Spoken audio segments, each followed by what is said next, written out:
Hello बच्चों, नमस्कार। क्या हाल चाल, कैसे आप सब? आई होप स्वस्थ होंगे, मस्त होंगे, फिट और फाइन होंगे। बच्चों, आज हम लोग पढ़ रहे हैं cell cycle, cell the unit of life का लेक्चर नंबर 6। और इसमें हमें आज माइटोकॉन्ड्रिया के बारे में बात करनी है। माइटोकॉन्ड्रिया यानी कि सूत्र कणिका। माइटोकॉन्ड्रिया यानी कि सूत्र कणिका। फिर बच्चों हम लवक के बारे में पढ़ेंगे, ठीक है। और अगर समय बचेगा तो कुछ एक चीजें आगे भी देख लेंगे, ठीक है ना। अगर समय बचेगा तो कुछ एक चीजें आगे भी देख लेंगे। लेकिन अभी जो हम पढ़ने जा रहे हैं फिलहाल, वो है सूत्र कणिका यानी कि माइटोकॉन्ड्रिया। क्या है भाई? सूत्र कणिका यानी कि माइटोकॉन्ड्रिया। बच्चों, ये जो माइटोकॉन्ड्रिया होता है ना, अगर आप इसका स्ट्रक्चर देखें, ठीक है, अगर आप क्या करें, अगर आप इसकी संरचना को देखें तो आप सब जानते हैं कि ये एक डबल मेम्ब्रेनस स्ट्रक्चर होता है। कैसी संरचना है ये? दोहरी झिल्ली आबद्ध संरचना है, ठीक है भाई। दोहरी झिल्ली आबद्ध संरचना है ये। अगर आप इसको देखें,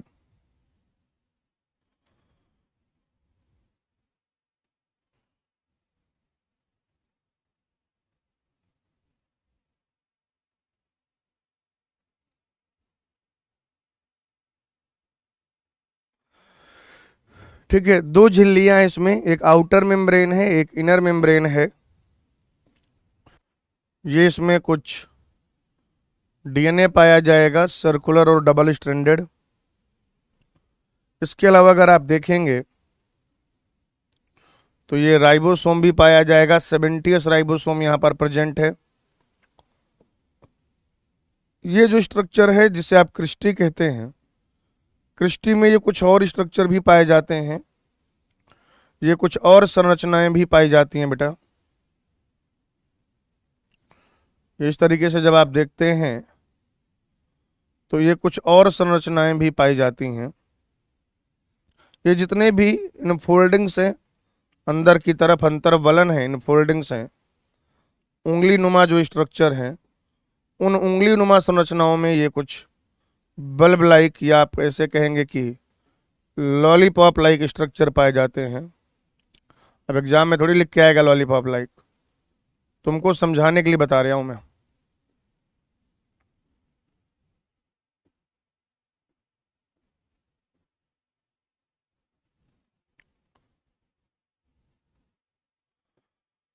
ठीक है बेटा, ये इस तरीके से पाई जा रही हैं संरचनाएं।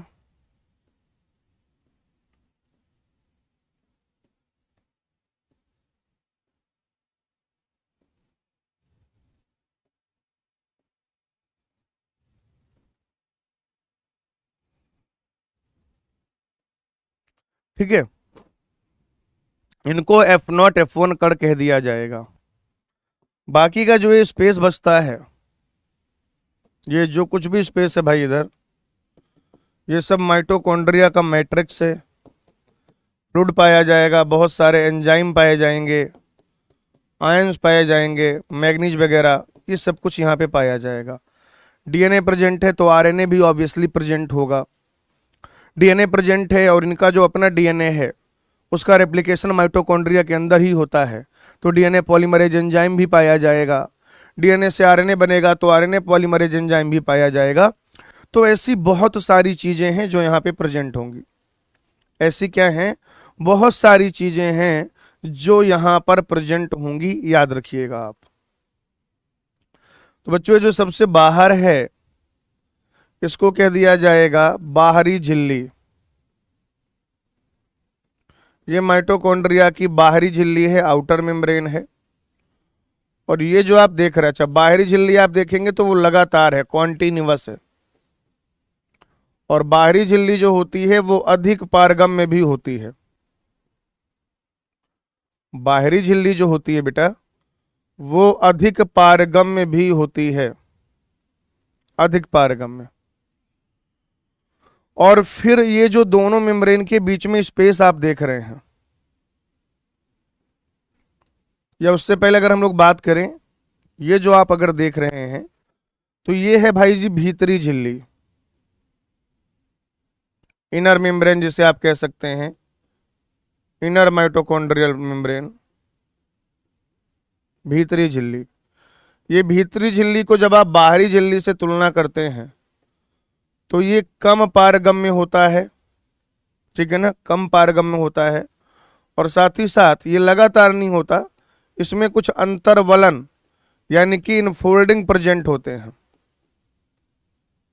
अंतर्वलन, अंदर की तरफ ऐसे मुड़ रहा है ना, तो जो अंदर की तरफ मुड़ रहा है ये इनफोल्डिंग यहां पर प्रेजेंट होते हैं भाई। और दोनों मेम्ब्रेन के बीच में जो स्पेस है इसको कह दिया जाता है पेरी माइटोकॉन्ड्रियल स्थान, पेरी माइटोकॉन्ड्रियल स्थान या पेरी माइटोकॉन्ड्रियल स्पेस, पीएमएस कहते हैं शॉर्ट में, या इसको कह दिया जाएगा inter membrane space, inter membrane space, IMS कह लीजिए या पीएमएस कह लीजिए।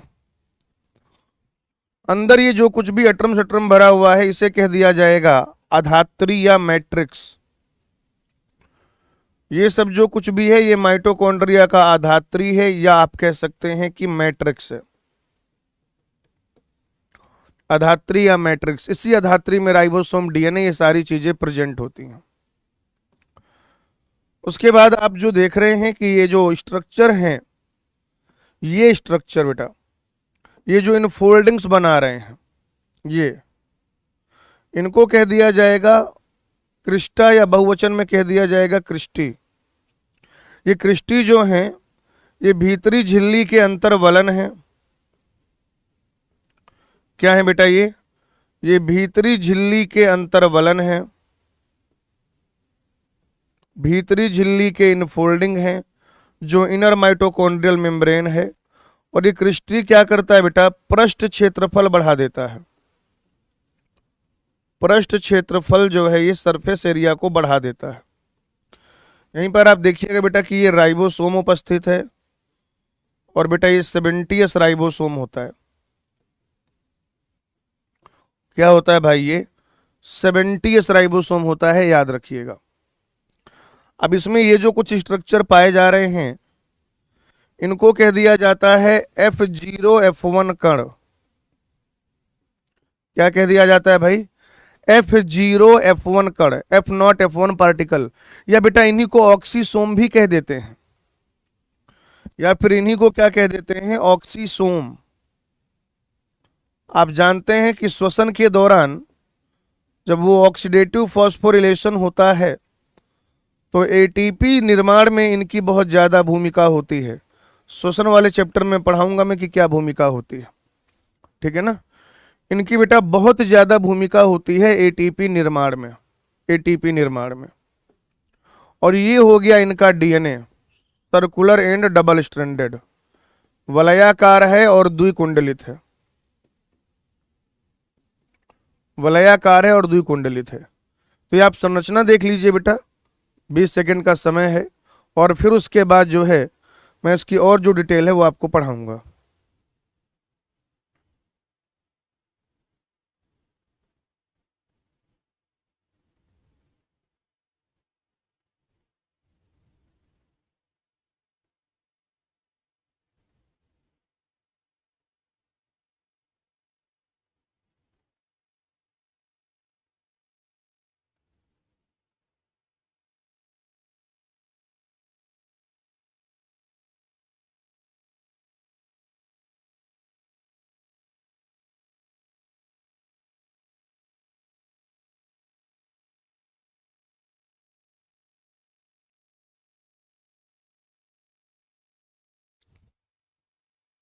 लिख लिया भाई सबने, बढ़िया, नोट कर लिया, समझ लिया। आइए, अगर आप बात करें कि माइटोकॉन्ड्रिया की खोज किसने की थी, तो बेटा माइटोकॉन्ड्रिया की खोज की थी कोलिकर ने, और इसको माइटोकॉन्ड्रिया नाम दिया था बेंडा ने। ठीक है भाई, माइटोकॉन्ड्रिया की खोज कोलिकर ने की थी किंतु इसे माइटोकॉन्ड्रिया नाम बेंडा ने दिया था। अगर आप इसकी लंबाई की बात करें, लंबाई, ठीक है जी, तो लंबाई जो होती है, ध्यान से समझेंगे, माइक्रोमीटर में ही आएगी। लंबाई होती है 1 से 4.1 माइक्रोन, और व्यास जो होता है वो होता है 0.2 से 1 माइक्रोन। यहां पर औसत व्यास अक्सर पूछा जाता है। एवरेज डायामीटर क्या आएगा? औसत व्यास, तो वो हो जाता है 0.5 माइक्रोमीटर। माइटोकॉन्ड्रिया का जो औसत व्यास है वो कितना हो जाता है, बताइए जरा? 0.5 माइक्रोमीटर। और बच्चों अगर हम इसकी शेप की बात करें कि इसका शेप कैसा है, आकृति कैसी है, तो आप कहेंगे बेलनाकार या तस्तरी नुमा। बेलनाकार या तस्तरी नुमा। बेलनाकार होता है या आप कहते हैं तस्तरी के जैसा होता है। हॉट डॉग खाते हैं ना, हॉट डॉग, वो कुछ तो होता है, तो हॉट डॉग खाते हैं, हॉट डॉग के जैसा होता है। नहीं खाया तब भी कोई दिक्कत नहीं है, नीट में थोड़ी पूछेगा हॉट डॉग खाए हो कि नहीं, बता देना बेलनाकार या तस्तरी नुमा होता है। अब आप एक चीज समझो, बढ़िया बात बताने जा रहा हूं। अगर आपको ज्यादा खर्चे, मान लो आपको ज्यादा काम करने हैं, घर बनाना है, कार लेनी है ना, बहन की शादी करनी है, छोटे भाई की फीस भरनी है, तो आपको बहुत ज्यादा पैसे की आवश्यकता होगी। और अगर आपको ऐसा कोई काम नहीं करना, सब सही चल रहा है ना, कार भी आपके पास है, बहन की शादी भी हो चुकी है, छोटे भाई की फीस भी नहीं भरनी, बस अपनी शादी करनी, अपने मजे करने हैं, अपने लिए जो भी इकट्ठा करना है, तो कंपैरेटिवली खर्चा कम है आपके पास। आप कह दो नहीं सर हम तो 4 करोड़ की कार खरीदेंगे। 4 करोड़ की कार खरीद रहे हो? थोड़ा महंगी कार खरीदो, हैं? 8 करोड़ की खरीदो, 12 करोड़ की खरीदो, और क्या? मतलब समझो ना, काम जरूरत से ज्यादा है तो खर्चा ज्यादा होगा यार, और क्या? सिंपल सी बात है। उल्टा जवाब दोनों की आदत पड़ गई ना तुम लोगों की। हाँ नहीं, अब आपने बोला तब तो उल्टा ही देंगे, नहीं ऐसा नहीं करते भाई। तो वैसे ही माइटोकॉन्ड्रिया का है। देखिए क्या होगा, अगर कोशिका की क्रियाशीलता है कम, ध्यान से समझिएगा भाई, कोशिका हो सकता है कि कभी कभी फिजियोलॉजिकली ज्यादा एक्टिव हो। अभी तुम सो रहे हो जब, तो कोशिका की क्रियाशीलता कम है। लेकिन भाई जब तुम दौड़ रहे हो, जब तुम दौड़ रहे हो, जब तुम क्रिकेट खेल रहे हो, जब तुम चिड़िया बल्ला खेल रहे हो, उस टाइम पे क्या है बताओ जरा? उस टाइम पर अगर आप देखो, राइट, उस टाइम पर अगर आप देखो तो क्या हो जाएगा, कोशिका की क्रियाशीलता ज्यादा होगी। इसका मतलब क्या हुआ कि कोशिका की जो क्रियाशीलता है भाई जी वो कम भी हो सकती है, और कोशिका की जो क्रियाशीलता है वो ज्यादा भी हो सकती है। कोशिका की क्रियाशीलता कम भी हो सकती है और कोशिका की क्रियाशीलता ज्यादा भी हो सकती है। क्रियाशीलता कम, क्रियाशीलता ज्यादा। अब अगर कोशिका की क्रियाशीलता जो है कम है, तो कहीं ना कहीं एटीपी की आवश्यकता कम होगी भाई। सोच के देखो, अगर कोशिका की क्रियाशीलता कम है तो कहीं ना कहीं कोशिका को एटीपी की आवश्यकता कम होगी, और अगर एटीपी की आवश्यकता कम है तो फिर कोशिका में माइटोकॉन्ड्रिया की संख्या भी कम होगी। कोशिका में माइटोकॉन्ड्रिया की संख्या जो है वो कम होगी भाई। ठीक है भाई। और अगर कोशिका की क्रियाशीलता ज्यादा है, अगर कोशिका की क्रियाशीलता ज्यादा है तो बेटा जी कोशिका को एटीपी की आवश्यकता भी अधिक होगी। बताओ भाई। और अगर कोशिका को एटीपी की आवश्यकता अधिक है तो एटीपी बनाने वाला जो आइटम है वो भी ज्यादा चाहिए, यानी कि माइटोकॉन्ड्रिया की संख्या भी ज्यादा चाहिए भाई।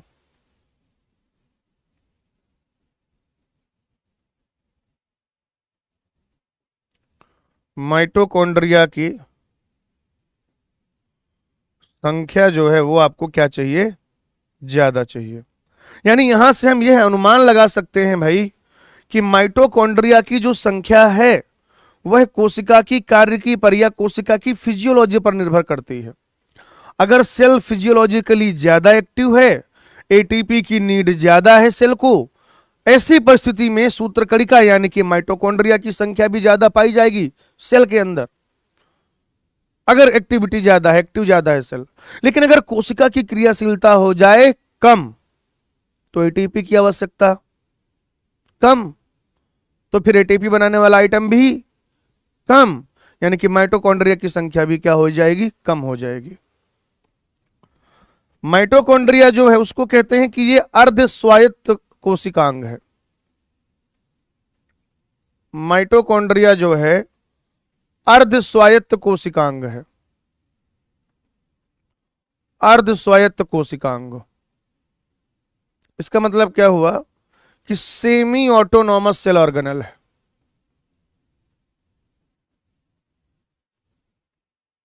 सेमी ऑटोनॉमस सेल ऑर्गेनल, इस बात का क्या मतलब है भाई? सेमी ऑटोनॉमस सेल ऑर्गेनल का क्या मतलब है? फुली ऑटोनॉमस तो नहीं है, यानी कि ये अपने कुछ काम तो स्वयं, कुछ निर्णय, कुछ प्रोटीन सिंथेसिस खुद बना लेता है और बाकी के लिए केंद्रक पर निर्भर करता है। भाई कोशिका की सारी क्रियाओं को कौन कंट्रोल करता है, कौन नियंत्रित करता है? पूरी कोशिका में जो कुछ भी हो रहा है, यूकैरियोटिक कोशिका में जो कुछ भी हो रहा है बेटा, उसको नियंत्रित करने का काम किसका होता है बताइए मुझे? तो आप कहेंगे सर उसको नियंत्रित करने का काम केंद्रक का होता है। भाई बिल्कुल ठीक बात है, लेकिन माइटोकॉन्ड्रिया के सारे काम केंद्रक वो नियंत्रित नहीं करता। माइटोकॉन्ड्रिया कुछ काम तो खुद से कर लेता है। अच्छा, आप जानते हैं कि माइटोकॉन्ड्रिया में डीएनए पाया जाता है, तो आप कहेंगे कि माइटोकॉन्ड्रिया में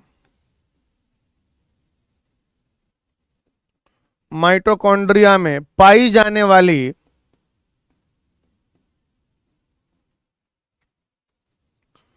माइटोकॉन्ड्रिया में पाई जाने वाली कुछ प्रोटीन, माइटोकॉन्ड्रिया में पाई जाने वाली कुछ प्रोटीन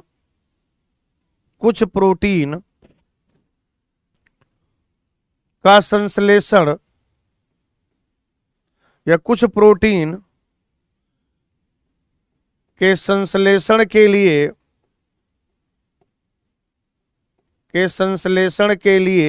किस तरीके से ये मैकेनिज्म होता है डिटेल में पढ़ेंगे 12th के सिलेबस में।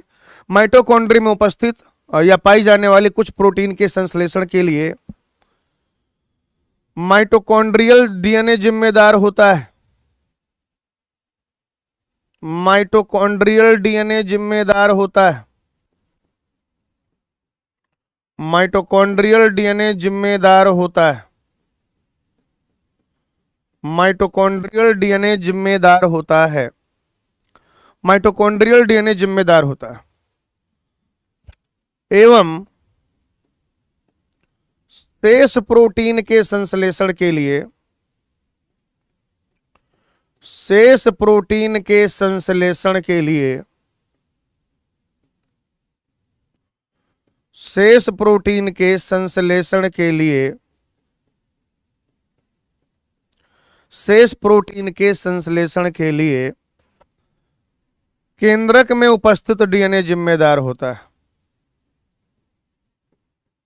केंद्रक में उपस्थित डीएनए जिम्मेदार होता है। डीएनए जिम्मेदार होता है। ठीक है भाई। अगर ऐसा होता कि ये जो माइटोकॉन्ड्रिया है ये अपने सारे प्रोटीन सारा काम खुद से कर लेता, तब तुम इसको कहते हैं फुली ऑटोनॉमस। लेकिन आप देख रहे हैं कि कुछ प्रोटीन तो ये खुद से बना लेता है। माइटोकॉन्ड्रिया के अंदर जो डीएनए प्रेजेंट है, कुछ प्रोटीन की सिंथेसिस तो वो करा देगा, लेकिन बाकी प्रोटीन के बनने के लिए क्या बेटा, बाकी प्रोटीन के बनने के लिए वो डिपेंड है केंद्रक के डीएनए पर, जो केंद्रक के अंदर डीएनए पाया जाता है। और इसीलिए ये अर्ध स्वायत्त है, सेमी ऑटोनॉमस है, ये फुली ऑटोनॉमस नहीं होगा, ये फुली ऑटोनॉमस नहीं होगा। आइए यहीं पर मैं आपको समझा देता हूं कि माइटोकॉन्ड्रिया की उत्पत्ति कैसे हुई।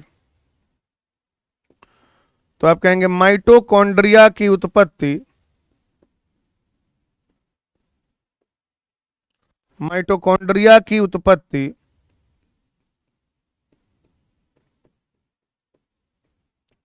एक प्रोकैरियोटिक जीव के, एक प्रोकैरियोटिक जीव यानी कि आप कह सकते हैं बैक्टीरिया के, बैक्टीरिया के यूकैरियोटिक कोशिका में, यूकैरियोटिक कोशिका में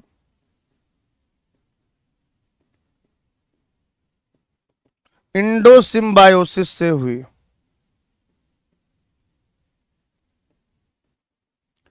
इंडोसिम्बायोसिस से हुई।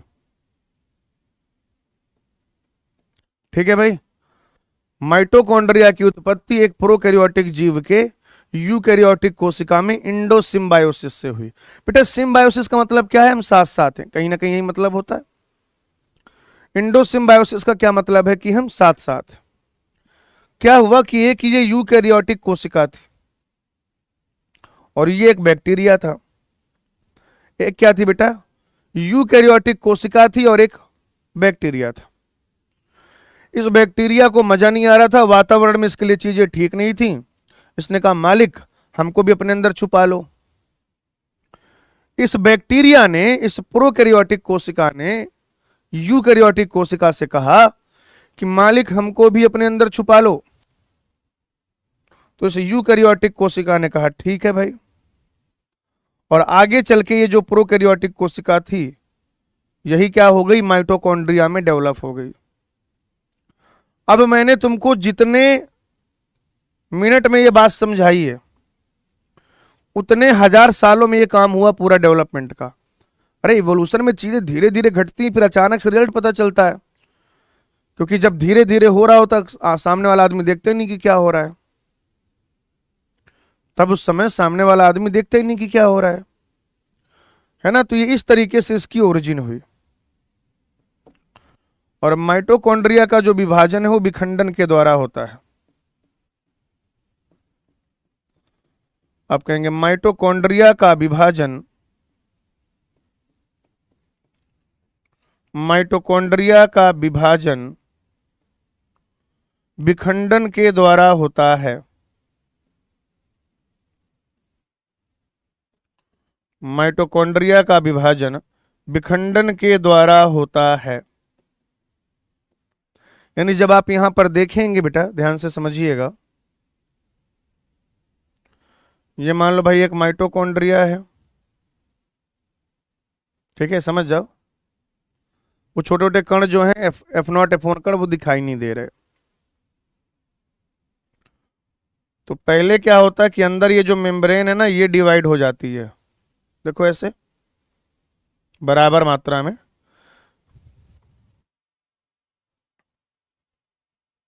ये मेम्ब्रेन ऐसे डिवाइड हो जाती है, ठीक है। और फिर क्या होता है कि एक माइटोकॉन्ड्रिया से दो माइटोकॉन्ड्रिया बन जाते हैं।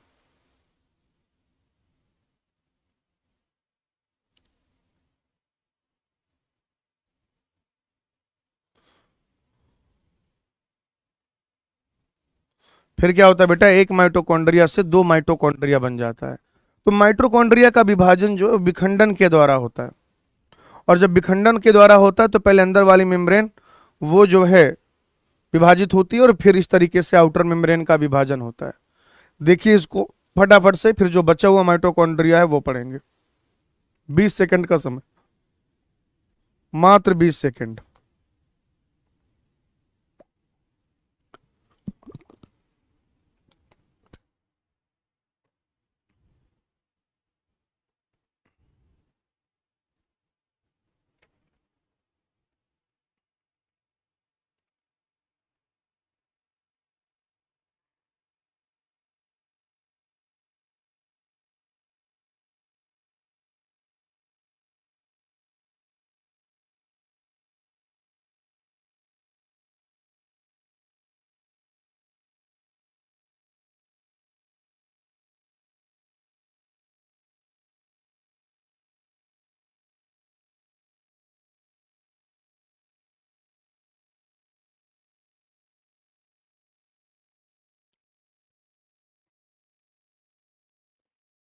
हो गया भाई?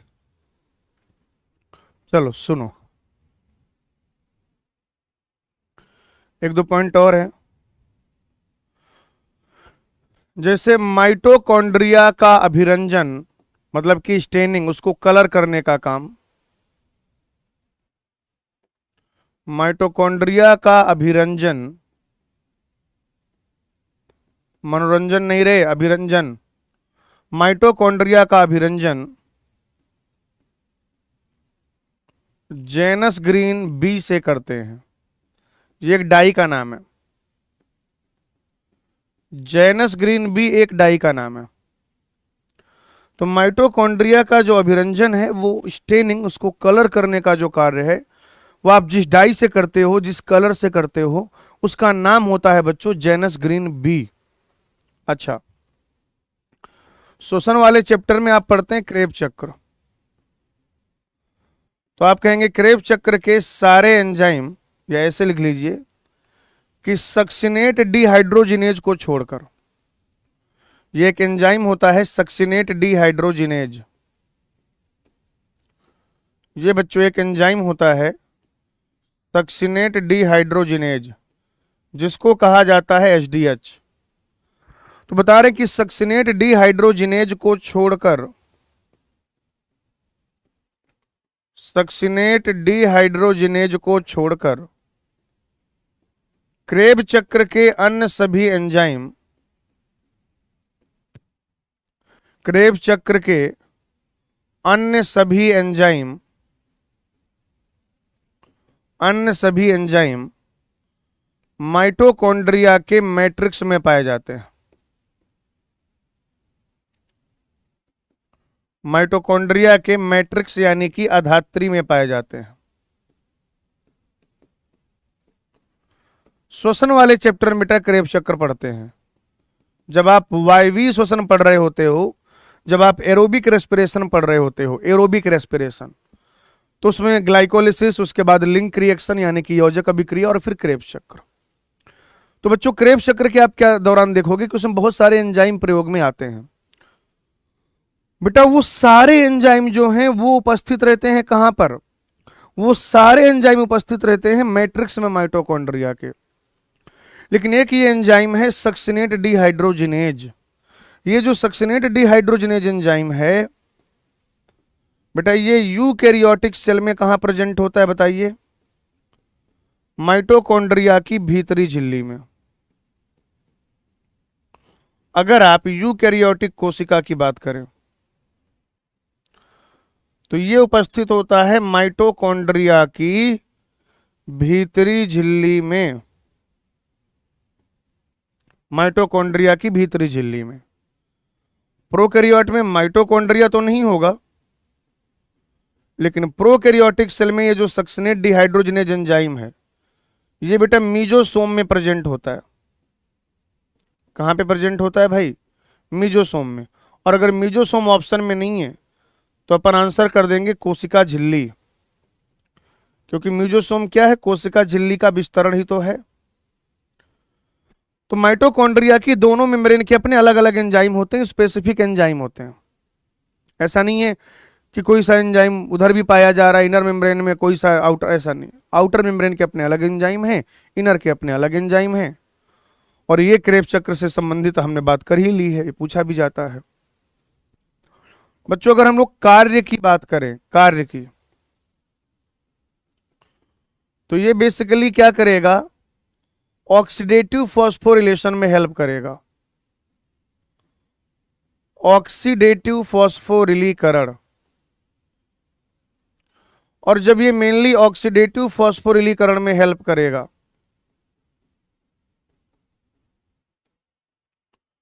तो क्या होगा? एटीपी का निर्माण होगा। एटीपी का निर्माण होगा बेटा। और इसीलिए माइटोकॉन्ड्रिया को कह दिया जाता है कोशिका का शक्ति ग्रह। माइटोकॉन्ड्रिया को क्या कहते हैं बेटा हम? Power house of the cell. यानी माइटोकॉन्ड्रिया क्या है बताइए बेटा? कोशिका का शक्ति ग्रह। कोशिका का शक्ति ग्रह, कोशिका का शक्ति ग्रह। ऑक्सीडेटिव फॉस्फोरिलीकरण जो है वहां पर एटीपी का निर्माण होता है उस प्रक्रिया में, और इसीलिए इसे power house of the cell कहते हैं। और भी प्रोसेसेज है, मैं डायरेक्ट लिखा देता हूं, और भी प्रोसेसेज हैं इसके अलावा, क्रेब्सचर, क्रियोजक अभिक्रिया, ये सब माइटोकॉन्ड्रिया के मैट्रिक्स में ही चलता है, तो ऐसे लिख देते हैं श्वसन। इसके अलावा बेटा फोटोसिंथेसिस वाले चैप्टर में आपको एक चीज पढ़ाऊंगा मैं, प्रकाश श्वसन, वो भी यहीं पर होता है, ठीक है ना, प्रकाश श्वसन। और साथ ही साथ जीव द्रव्य वंशागति, तब तक याद रखिए ये जेनेटिक्स वाले चैप्टर में आपको पढ़ाऊंगा मैं कि ये जीव द्रव्य वंशागति में भी क्या होते हैं, सहायता करते हैं। क्या करते हैं भाई? ये बेटा जीव द्रव्य वंशागति में भी सहायता करते हैं। आगे बात समझ में? Now it is all about mitochondria. Mitochondria के बारे में हमें इतना ही पढ़ना था, आप इसको एक बार फटाफट से देख लीजिए।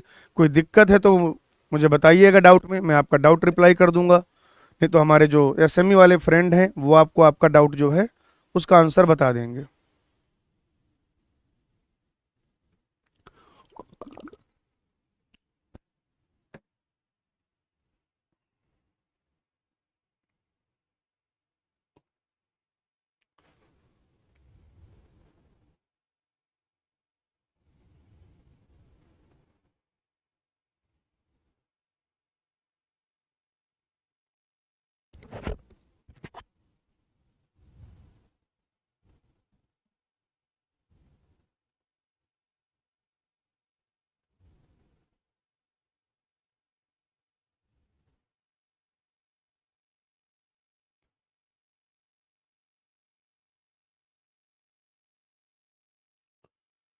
हाँ भाई, देख लिया सबने इसको?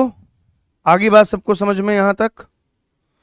माइटोकॉन्ड्रिया का जो काम है वो पूरा हो चुका है। यहां से हमने शुरू किया, पहले संरचना देखी, फिर उसके बाद ये सारी चीजें देखी। आइए अब हम लोग बेटा लवक के बारे में पढ़ते हैं। लवक,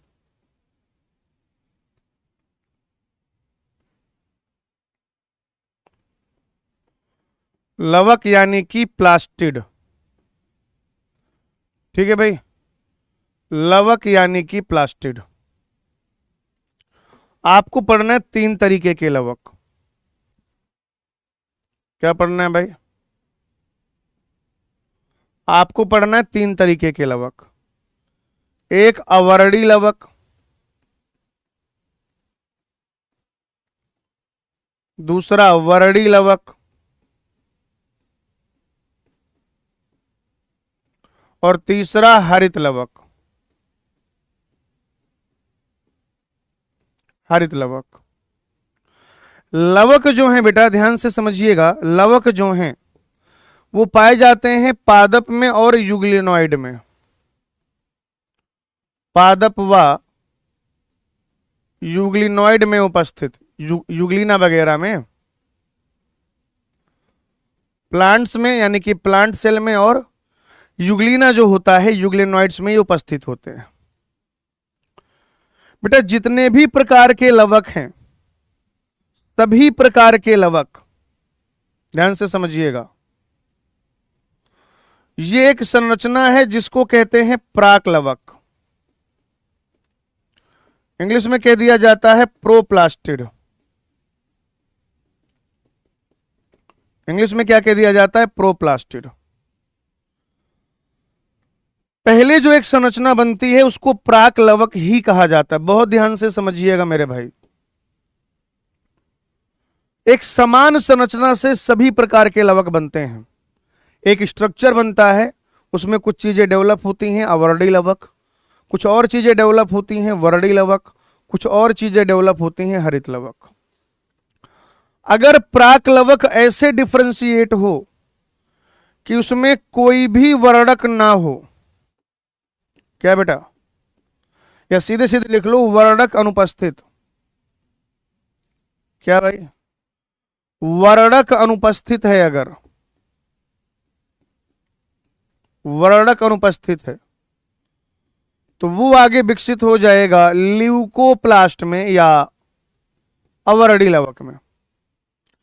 प्राक लवक डिफरेंशिएट हो गया और उसमें कोई भी पिगमेंट उपस्थित नहीं है, उसमें कोई भी वर्णक उपस्थित नहीं है, तो उसे ल्यूकोप्लास्ट कहेंगे, ल्यूकोप्लास्ट।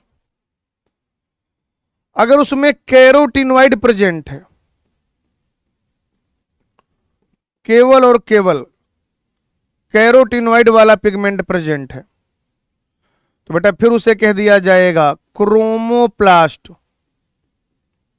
क्या कह दिया जाएगा? क्रोमोप्लास्ट, यानी कि वर्णी लवक। और अगर इस प्राक लवक में ऐसा हो जाए कि कैरोटिनॉइड भी प्रेजेंट हो, कैरोटिनॉइड भी प्रेजेंट हो और क्लोरोफिल भी प्रेजेंट हो, ठीक है भाई,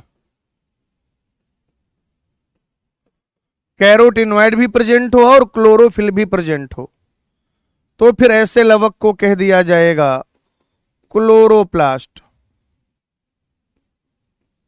क्लोरोप्लास्ट। तो जो प्रोप्लास्टिड है उसी से हर प्रकार का लवक बनता है, चाहे वो अवर्णी लवक हो, चाहे वो वर्णी लवक हो, चाहे वो हरित लवक हो। अगर खाना स्टोर करना है, भोजन संचय का कार्य करना है, अगर फूड को स्टोर करके रखना है, भोजन संचय का कार्य करना है, तो बच्चों यहां पर होता है अवर्णी लवक।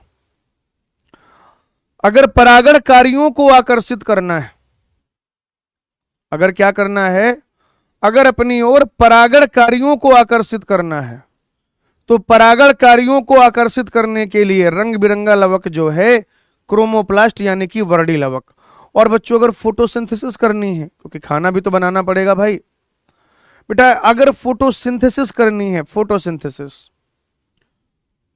तो फिर क्या चाहिए आपको? हरित लवक चाहिए, क्लोरोप्लास्ट चाहिए। उसमें क्लोरोफिल है जो लाइट को ट्रैप करेगा और आगे रिडक्शन कराएगा, अपचयन कराएगा कार्बन डाइऑक्साइड का, ठीक है ना।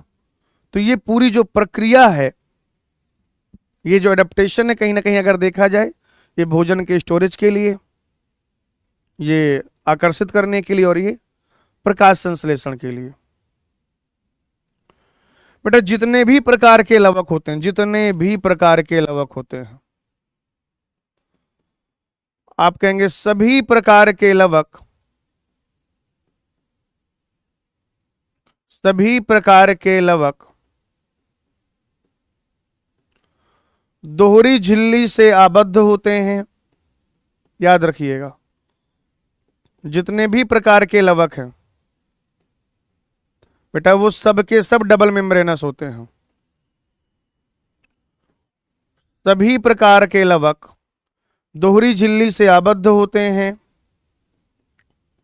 उनमें डीएनए आरएनए तथा उनमें डीएनए आरएनए तथा 70S राइबोसोम पाया जाता है। जितने भी प्रकार के लवक हैं बेटा, उनमें ये बेसिक स्ट्रक्चर एक जैसा है, बस ये है पिगमेंट का चक्कर है, वर्णक का। अगर कोई वर्णक नहीं है तो अवर्णी लवक, केवल और केवल क्लोरोप्लास्ट है, केवल और केवल कैरोटिनॉइड है तो वर्णी लवक। और अगर बेटा कैरोटिनॉइड के साथ साथ क्लोरोफिल भी हैं, क्लोरोफिल भी हैं, तो फिर वो क्या हो जाएगा बताइए मुझे? वो हो जाएगा बेटा हरित लवक। आप देखिए, आप कहेंगे लवक एक दूसरे प्रकार में रूपांतरित हो जाते हैं। लवक एक प्रकार से, ये एक जनरल बात है कि लवक एक प्रकार से दूसरे प्रकार में रूपांतरित हो जाते हैं। लवक एक प्रकार से दूसरे प्रकार में रूपांतरित हो जाते हैं। लवक एक प्रकार से, लवक एक प्रकार से दूसरे प्रकार में, दूसरे प्रकार में रूपांतरित हो जाते हैं। लवक एक प्रकार से दूसरे प्रकार में रूपांतरित हो जाते हैं। ठीक है ना। जनरली ऐसा होता है कि एक प्रकार का लवक जो है वो दूसरे प्रकार के लवक में रूपांतरित हो जाता है, एक जनरल बात है। कुछ इसमें लिमिटेशन भी है, और वो लिमिटेशन क्या है वो देख लो आप बेटा। लिमिटेशन क्या है? आप कहेंगे हरित लवक वर्णी लवक में रूपांतरित हो जाता है। हरित लवक वर्णी लवक में रूपांतरित हो जाता है। हरित लवक वर्णी लवक में रूपांतरित हो जाता है।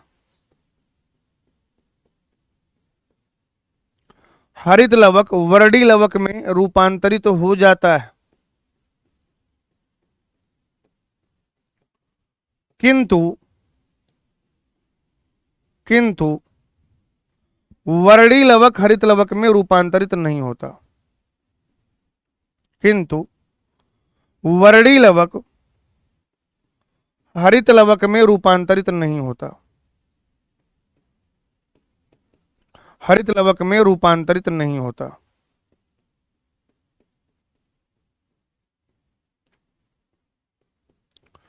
ठीक है भाई, समझो इस बात को। आपने हरा टमाटर देखा है भाई, है? हरा टमाटर जो है वो पकने के बाद लाल हो जाता है, सही बात है कि नहीं? हरा टमाटर जो है वो पकने के बाद लाल हो जाता है मेरे भाई, लाल हो जाता है। लेकिन जो लाल टमाटर है वो वापस से हरा नहीं होता, सही है कि नहीं? कच्चा टमाटर पक जाता है, पकने के बाद वापस कच्चा नहीं होता। मतलब जो कच्चा रहता है टमाटर हरे रंग का रहता है, या मिर्च कच्ची रहती है हरे रंग की रहती है, लेकिन पकने के बाद वो लाल हो जाते हैं और वापस हरे नहीं होते। यानी जब वो कच्चे थे हरे थे तो उनमें हरित लवक ज्यादा था, या आप कहते कि हरित लवक था। फिर उनका जो क्लोरोफिल है वो नष्ट होना शुरू हुआ और वो क्रोमोप्लास्ट में बदल गए। वो जो हरित लवक थे वो वर्णी लवक हो गए। तो जो हरा टमाटर था वो लाल हो गया और वापस से वो हरा नहीं होता। तो वही लिखा है कि क्लोरोप्लास्ट जो है वो क्रोमोप्लास्ट में बदल जाता है, लेकिन क्रोमोप्लास्ट जो है वो क्लोरोप्लास्ट में नहीं बदलता। आइए बेटा बात करते हैं अवर्णी लवक की। ये जो अवर्णी लवक है जिसे आप कहते हैं ल्यूकोप्लास्ट, अवर्णी लवक यानी कि ल्यूकोप्लास्ट। दो शब्द हैं बेटा। ल्यूको का मतलब हो जाएगा कलरलेस यानी कि रंगहीन, और प्लास्ट का मतलब हो जाएगा लवक। और ये कहां पाया जाता है? तो आप कहेंगे पादप के रंगहीन भागों में उपस्थित।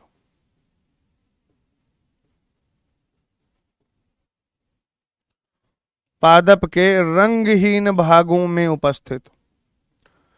मेजरली जो कलरलेस पार्ट है प्लांट के वहां पाया जाता है। मेनली जो प्लांट के क्या है कलरलेस भाग है, कलरलेस पार्ट है, वहां पाया जाता है। और इसका एजेंडा क्या है, इसका कार्य क्या है? फूड का स्टोरेज करना, भोजन का संचय करना।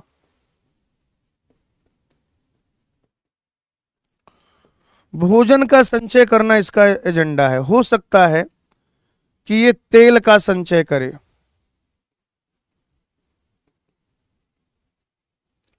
हो सकता है कि ये मंड यानी कि स्टार्च का संचय करे।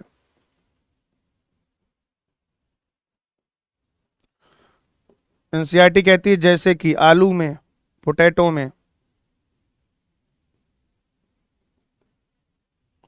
और बेटा ऐसा भी हो सकता है कि ये प्रोटीन का संचय करे। कहीं पर ऑयल जो फैटी सीड्स हैं सरसों वगैरह में, वहां पे तेल का संचय करेगा, फैट या वसा का संचय करेगा, तेल या वसा का संचय। ठीक है जी। आलू वगैरह में ये मंड स्टार्च का संचय कर लेगा, और जो दालें होती हैं वहां पे प्रोटीन का स्टोरेज करेगा। तो बच्चों जब ये तेल का संचय करता है तो इसको कहते हैं इलाइयोप्लास्ट, या तेल लवक कह दिया जाता है हिंदी में, तेल लवक। जब ये मंड का संचय करता है, स्टार्च का संचय करता है, तो इसे एमाइलोप्लास्ट कहते हैं, हिंदी में कह दिया जाता है मंड लवक, मंड लवक कहते हैं बेटा। और अगर ये प्रोटीन का संचय कर रहा है तो मेरे भाई से कह दिया जाता है aleuroplast, aleuroplast. And this aleuroplast Hindi में क्या कहेंगे इसे अपन, प्रोटीन लवक।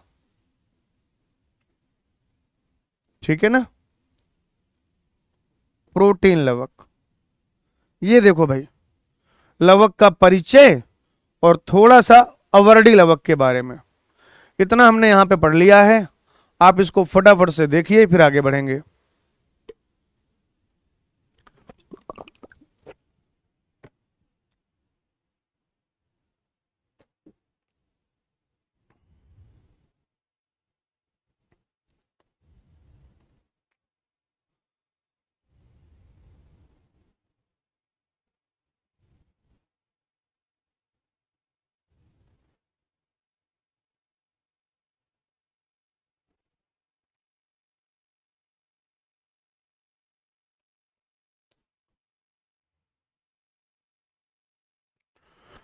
आगे बढ़े बेटा, चलिए। अवर्डी लवक के बाद अब अपन पढ़ेंगे वर्डी लवक, रंग बिरंगा लवक।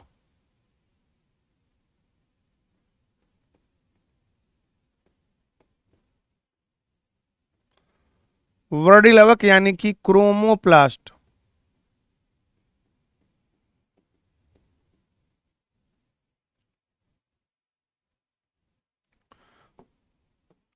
इसमें क्रोमो का मतलब क्या होता है, रंगीन। प्लास्ट का मतलब क्या होता है, लवक, लवक। वर्डी लवक जो होता है इसमें कैरोटिनॉइड प्रेजेंट होते हैं। वर्डी लवक में बेटा कैरोटिनॉइड प्रेजेंट होते हैं, मेनली तो यही चक्कर है इसका, बाकी तो मैं बता ही चुका हूं। वर्डी लवक में प्रेजेंट होता है कैरोटिनॉइड। वर्डी लवक में एक वर्णक उपस्थित होता है जिसे कैरोटिनॉइड कहते हैं।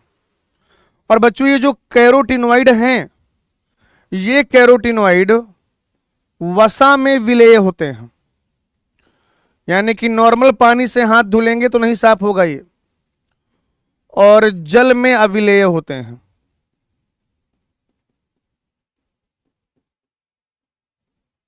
ठीक है ना, वसा में विलेय होते हैं, जल में अविलेय होते हैं। जैसे कई बार होता है ना, आप कोई फल वल खाएं फिर नॉर्मल पानी से हाथ नहीं साफ होते, समझ जाओ इनका कंसंट्रेशन ज्यादा है वहां पे। और साथ ही साथ ये पादप को, या जो भी पादप भाग हैं, पादप को लाल, नारंगी, पीला इत्यादि कलर देते हैं।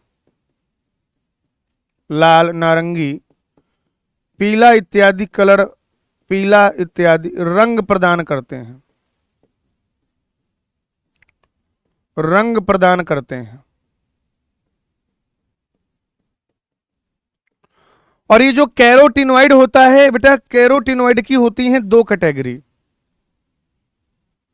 ठीक है ना, कैरोटिनॉइड की दो कैटेगरी होती है बेटा। कैरोटिनॉइड एक बड़ा ग्रुप है, कैरोटिनॉइड एक बड़ा ग्रुप है जिसमें दो तरीके के पिगमेंट आ जाएंगे। कैरोटिनॉइड एक बड़ा ग्रुप है जिसमें बेटा दो तरीके के वर्णक आते हैं, दो तरीके के। एक आ जाएगा कैरोटीन, कैरोटीन, और दूसरा आ जाएगा जेंथोफिल, जेंथोफिल, जेंथोफिल। कैरोटीन और जेंथोफिल। कैरोटीन में फिर अलग अलग प्रकार के कैरोटीन हैं, जैसे कि अल्फा कैरोटीन, या आप कह सकते हैं कि गामा कैरोटीन, गामा कैरोटीन या फिर बीटा कैरोटीन, बीटा कैरोटीन। और बच्चों इसी बीटा कैरोटीन का एक व्युत्पन्न होता है लाइकोपीन, इसी का डेरिवेटिव होता है, इसी से बनता है लाइकोपीन। वही लाइकोपीन जो टमाटर और मिर्च को लाल रंग देता है,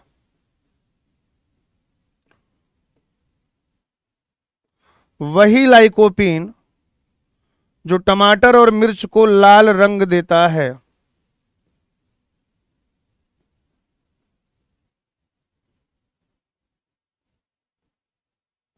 ठीक है ना, वही लाइकोपीन जो टमाटर और मिर्च को लाल रंग देता है। ठीक है ना, ये चीज आप याद रखिएगा। जेंथोफिल में अलग अलग तरीके के जेंथोफिल हैं, जैसे फ्यूकोजेंथिन है, ये तो हालांकि एल्गी में पाया जाएगा, या आप कह सकते हैं कि जियाजेंथिन है, बहुत सारे होते हैं, डाइएटमोजेंथिन, डाइएडिनोजेंथिन, ल्यूटियाजेंथिन। बस जेंथिन शब्द आ जाए समझ जाइएगा आप जेंथोफिल है। जेंथोफिल भी कैरोटिनॉइड में आता है और कैरोटीन भी कैरोटिनॉइड में आता है। कैरोटीन और जेंथोफिल को मिला के कैरोटिनॉइड कहा जाता है बेटा, याद रखिएगा। कैरोटीन और जेंथोफिल को मिला के कैरोटिनॉइड कहा जाता है। तो ये हो गया आपका वर्डी लवक के बारे में। 10 सेकंड देखिए, सिर्फ वर्डी लवक देखना है तो ज्यादा समय नहीं मिलेगा, आपको सिर्फ वर्डी लवक देखना है। और अब हम पढ़ेंगे हरित लवक।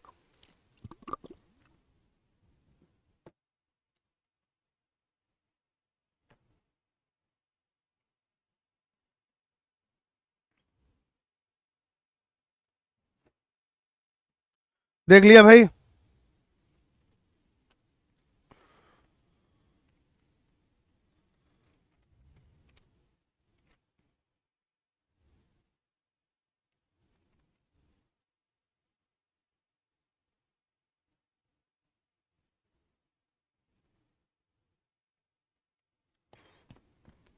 चलिए बेटा,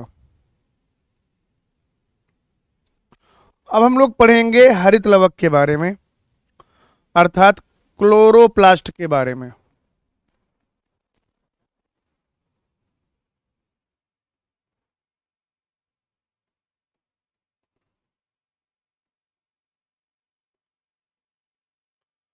मैं आपको पहले ही बता चुका हूं कि यहां कौन कौन से पिगमेंट प्रेजेंट होते हैं।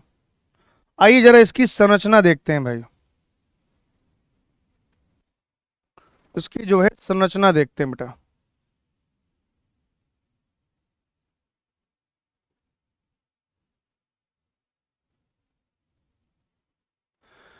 ये भी ऐसा डबल मेम्ब्रेनस सेल ऑर्गेनेल है, और इसमें ये कुछ सिक्के जैसी संरचनाएं पाई जाती हैं।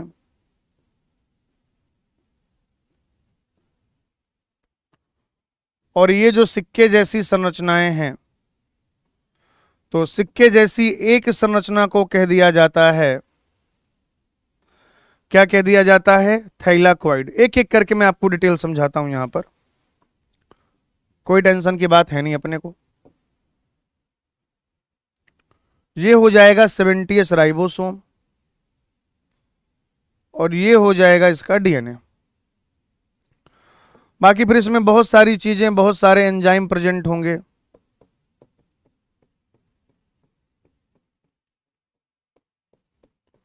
बहुत सारे एंजाइम प्रेजेंट होंगे बेटा। जैसे माइटोकॉन्ड्रिया में तो क्या था? सिर्फ राइबोसोम था। तो क्या हो जाता है उसमें? राइबोसोम में जो है, मतलब राइबोसोम वगैरह था, तो प्रोटीन सिंथेसिस के एंजाइम थे। यहां पर उसके साथ साथ कार्बोहाइड्रेट सिंथेसिस के भी एंजाइम होंगे। यहां पर उसके साथ साथ क्या होगा बेटा? कार्बोहाइड्रेट सिंथेसिस के भी एंजाइम होंगे। ये पीठिका मैट्रिक्स है, मतलब पीठिका स्पेस है, जिसमें ये फ्लूइड भरा हुआ है। देखिए, सबसे बाहर तो ये वही हो गया बाहरी झिल्ली,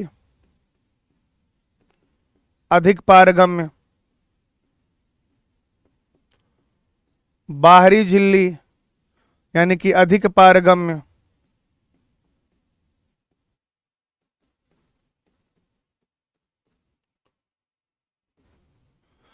फिर बेटा ये हो जाएगा भीतरी झिल्ली।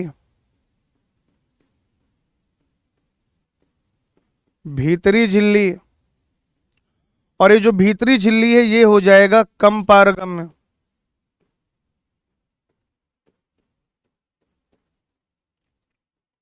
कम पारगम्य। और इन दोनों के बीच में जो स्पेस है इसको कहा जाता है पेरीप्लास्टिड space.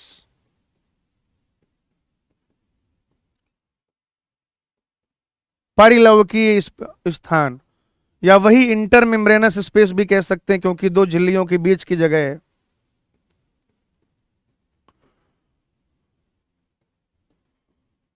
Intermembranous space. Intermembranous space ये जो है इसको कह दिया जाता है पीठिका स्थान। पीठिका स्थान यानी कि स्ट्रोमा स्पेस।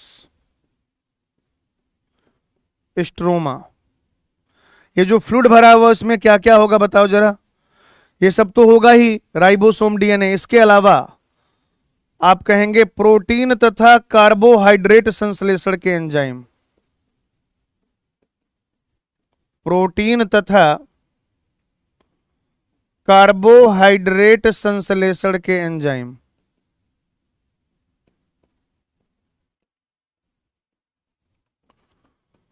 प्रोटीन तथा कार्बोहाइड्रेट संश्लेषण के एंजाइम, क्योंकि आप जानते हैं कि जो डार्क रिएक्शन होती है, अप्रकाशीय अभिक्रिया, जो फाइनल ग्लूकोज का निर्माण है, या जो केल्विन साइकिल चलती है, वह केल्विन साइकिल कहां चलता है मेरे भाई? तो केल्विन साइकिल चलता है इधर स्ट्रोमा में ही, आप जानते हैं। ये जो एक सिक्के जैसी संरचना, सिर्फ इतना आपको दिखाई दे रहा है, इतना बेटा, इस एक सिक्के जैसी संरचना को कहा जाएगा थाइलाकॉइड। थाइलाकॉइड। ये एक सिक्के जैसी जो संरचना है वो थाइलाकॉइड कही जाएगी। और थाइलाकॉइड ने ये जो एक के ऊपर एक ग्रुप बनाया है, थाइलाकॉइड ने जो एक के ऊपर एक क्या किया है, ग्रुप बना लिया है, इस पूरे समूह को कहा जाएगा ग्रेनम। और अगर बहुवचन में आप इस शब्द को प्रयोग करना चाहते हैं तो कह दिया जाएगा ग्रेना। बहुवचन में अगर आप इस शब्द को प्रयोग करना चाहते हैं तो ग्रेना कह दिया जाएगा। यानी एक अगर अकेला सिक्का है, एक अकेला वो कोन लाइक स्ट्रक्चर है, तो उसे ग्रेनम कहेंगे। अब एक के ऊपर एक बहुत सारे आपने ग्रेना, एक के ऊपर एक बहुत सारे आपने थाइलाकॉइड रख दिए हैं। एक के ऊपर एक अकेले सिक्के को क्या कहेंगे? थाइलाकॉइड कहेंगे। एक अकेले सिक्के को क्या कहेंगे? थाइलाकॉइड कहेंगे। लेकिन जब आप एक के ऊपर एक बहुत सारे थाइलाकॉइड रखते जाते हो तो अब वो जो संरचना बनती है उसे कहते हैं ग्रेनम। और ग्रेनम को बहुवचन में कहा जाता है ग्रेना। ग्रेना।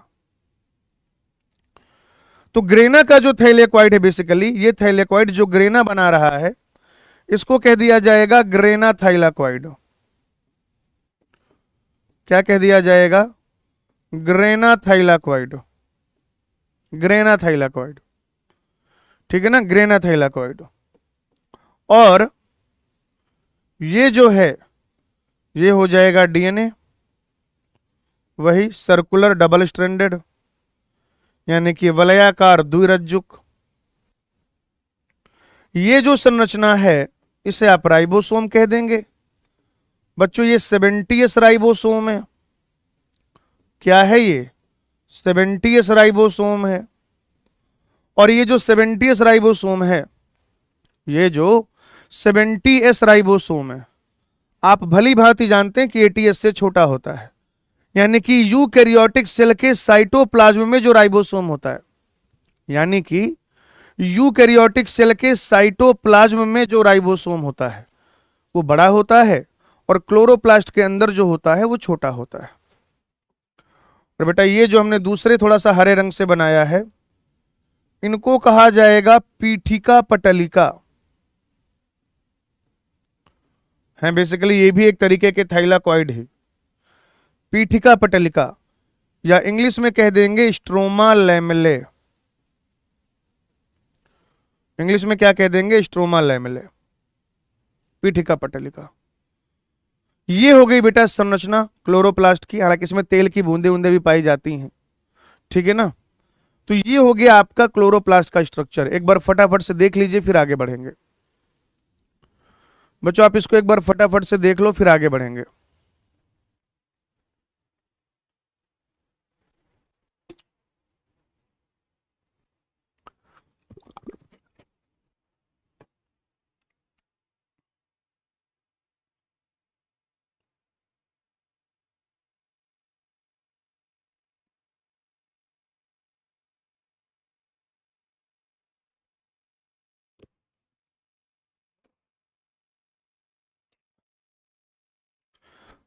देख लिया जाए, देख लिया भाई सबने। आपसे अगर एक सवाल पूछा जाए कि इस हरित लवक में वर्णक कहां पर पाए जाते हैं, तो एक अच्छा सवाल हो सकता है भाई। तो जैसे मान लीजिए ये पूरा क्या है? थाइलाकॉइड है, इसको कहेंगे थाइलाकॉइड का ल्यूमन। थाइलाकॉइड का ल्यूमेन यानी कि गुहा,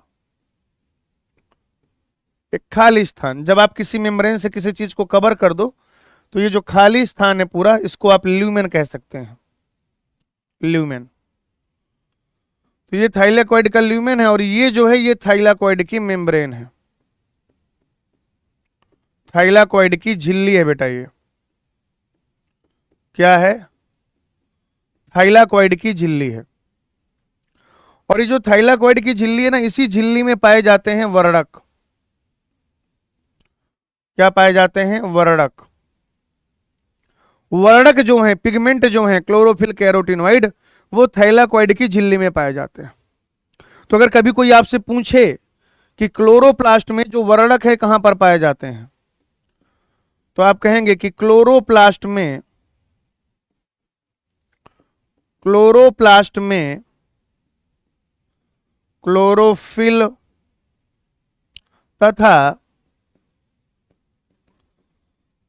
कैरोटिनॉइड्स आदि वर्णक, कैरोटिनॉइड्स आदि वर्णक, आदि वर्णक थाइलाकॉइड की झिल्ली में उपस्थित होते हैं, थाइलाकॉइड की मेम्ब्रेन में उपस्थित होते हैं। थाइलाकॉइड की झिल्ली यानी कि जो मेम्ब्रेन है उसकी, उसमें उपस्थित होते हैं, ठीक है भाई। थाइलाकॉइड की झिल्ली में उपस्थित होते हैं, थाइलाकॉइड की मेम्ब्रेन में प्रेजेंट होते हैं। बड़ा पॉइंट है, याद रखिएगा भाई। क्लियर? बात कर रहे थे क्लोरोप्लास्ट की, हरित लवक की, हरित लवक की बात कर रहे थे। तो ये हरित लवक कैसा हो गया? डबल मेम्ब्रेनस, बताइए मैंने आपको, डबल मेम्ब्रेनस। अगर आप इसकी लंबाई की बात करें, लंबाई, तो ये जो लंबाई है ये हो जाएगी 5 से 10 माइक्रोमीटर। लंबाई 5 से 10 और चौड़ाई 2 से 4, ठीक है ना।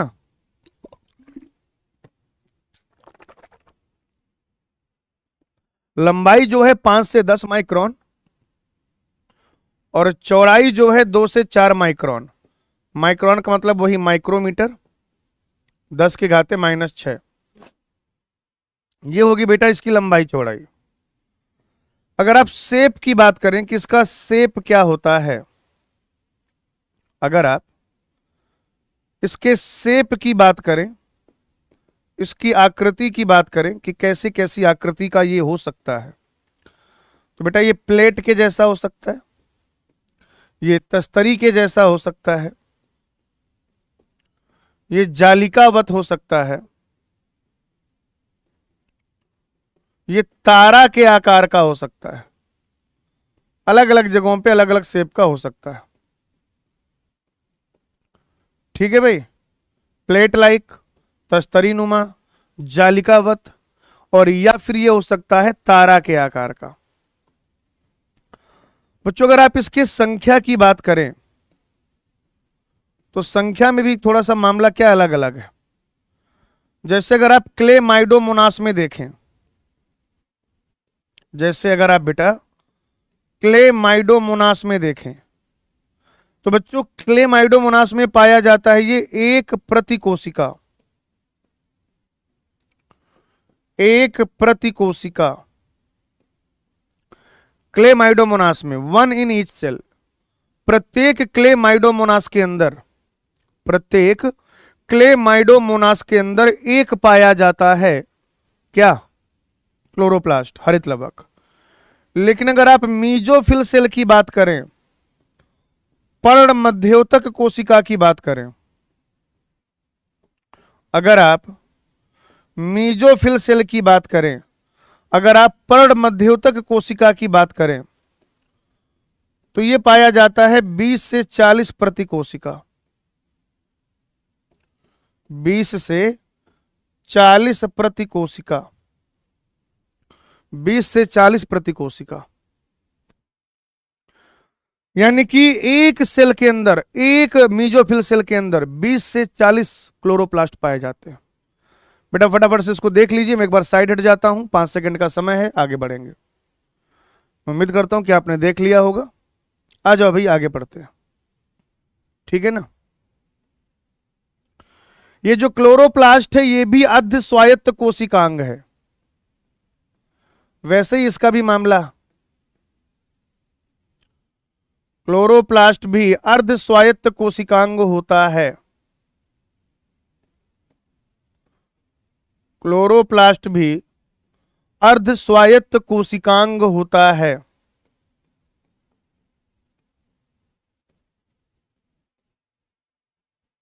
ठीक है ना, अर्ध स्वायत्त कोशिकांग, सेम कॉन्सेप्ट बेटा। क्लोरोप्लास्ट भी कैसा होता है, सेमी ऑटोनॉमस सेल ऑर्गेनल होता है। कैसा होता है, semi autonomous cell organelle, clear. और ये जो क्लोरोप्लास्ट है, क्लोरोप्लास्ट का निर्माण भी वैसे ही हुआ जैसे माइटोकॉन्ड्रिया का हुआ था। तो आप कहेंगे कि क्लोरोप्लास्ट की उत्पत्ति, क्लोरोप्लास्ट की उत्पत्ति एक प्रोकैरियोटिक कोशिका के, एक प्रोकैरियोटिक कोशिका के यूकैरियोटिक कोशिका में, एक प्रोकैरियोटिक कोशिका के यूकैरियोटिक कोशिका में इंडोसिम्बायोसिस से हुई। सेम कॉन्सेप्ट बेटा, माइटोकॉन्ड्रिया जैसे डेवलप हुआ, ये भी वैसे ही डेवलप हुआ, ठीक है ना। एक प्रोकैरियोटिक सेल यूकैरियोटिक सेल के पास गया, उसको लगा कि बाहर खतरा ज्यादा है, वातावरण में समस्याएं अधिक हैं, उसने कहा मालिक हमें रहने के लिए जगह दो। यूकैरियोटिक सेल ने कहा आ जाओ। यूकैरियोटिक सेल ने क्या कहा कि आ जाओ भाई, कोई दिक्कत की बात नहीं। क्लियर है भाई, याद रखिएगा। बाकी क्लोरोप्लास्ट कहां से बनता है, तो ये जो क्लोरोप्लास्ट है, आप कहेंगे कि क्लोरोप्लास्ट का निर्माण, ये तो ओरिजिन की बात होगी, उत्पत्ति की। क्लोरोप्लास्ट का निर्माण प्राक्लवक से, या तो ये प्राक्लवक से बन जाएगा, प्राक्लवक से, या फिर दूसरे क्लोरोप्लास्ट के विखंडन से होता है, या फिर दूसरे क्लोरोप्लास्ट के विखंडन से होता है।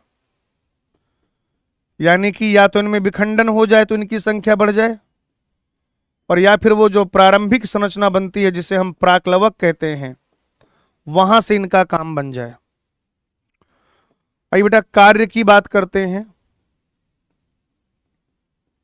एक तो प्रकाश संश्लेषण, तो आप जानते हैं ये फोटोसिंथेसिस करेंगे, कार्बोहाइड्रेट बनाएंगे,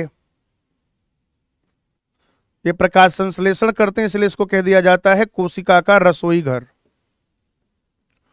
कोशिका का रसोई घर, किचन ऑफ द सेल। और साथ ही साथ ये प्रकाश श्वसन, वही प्रकाश संश्लेषण वाले चैप्टर में आपसे डिस्कस करेंगे बेटा प्रकाश श्वसन। और चूंकि इसके अंदर भी डीएनए है तो माइटोकॉन्ड्रिया की भांति यह भी जीवद्रव्य वंशागति में सहायक होता है। जीवद्रव्य वंशागति के बारे में मैं आपको पढ़ाएंगे 12th वाले सिलेबस में। 12th वाले सिलेबस में भाई एक बार फटाफट से क्या करेंगे, इसको शुरुआत से देखेंगे कि हमने क्या क्या पढ़ा है आज। आ जाइए बेटा, ये देखिए सूत्र गणिका यानी माइटोकॉन्ड्रिया के बारे में ये चीजें देखी हमने, स्ट्रक्चर, फिर उसकी डिटेल देखते चलो। थोड़ा सा होमवर्क भी जुगाड़ लेता हूं भाई। फिर उसके बाद ये माइटोकॉन्ड्रिया की बची हुई चीजें, फिर ये लवक यानी कि प्लास्टिड, अवरडी लवक, फिर वरडी लवक, फिर हरित लवक, ये उससे संबंधित चीजें, और ये कार्य वगैरह। आइए अब अपन बात कर लेंगे होमवर्क की।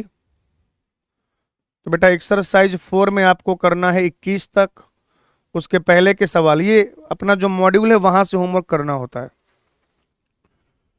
इसके बाद बेटा अगर हम लोग बात करें